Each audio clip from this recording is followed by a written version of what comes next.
जिल्हा परिषदेच्या शाळेत सिंघमच्या डायलॉगवर रील आणि फोटो काढण्याची परवानगी आपणच दिल्याचं मुख्याध्यापकांची धक्कादायक कबुली.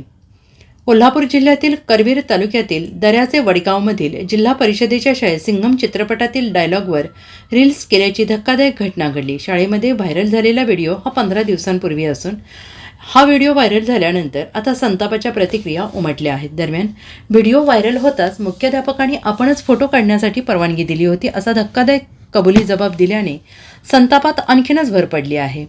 ज्या जिल्हा परिषद शाळांमध्ये सुरक्षेचा प्रश्न ऐरणीवर आला आहे आणि शाळेमध्ये व्हिडिओ करण्यासाठी थेट मुख्याध्यापकाने परवानगी दिल्याने संतापात अधिकच भर पडली. दरम्यान हा व्हिडिओ व्हायरल होताच ग्रामस्थांच्या संतापाच्या प्रतिक्रिया उमटल्या आहेत. रील्समध्ये शाळेतील खुर्चीवर लाथ मारल्याने जिथे शिकलो तिथे लाथ मारल्यासारखा प्रकार झाला आहे. खुर्चीवर लाथ मारण्यासाठी तसेच शाळेतील इतर साहित्यसुद्धा वापर करण्यात आला होता.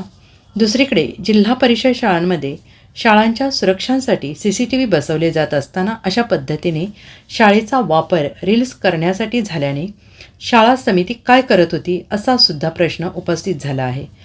मुख्याध्यापकांनी आपणच फोटो काढण्यासाठी परवानगी दिली होती अशी धक्कादायक कबुली दिल्याने शाळेच्या सुरक्षेची चिंता नाही का असा प्रश्न उपस्थित झाला आहे.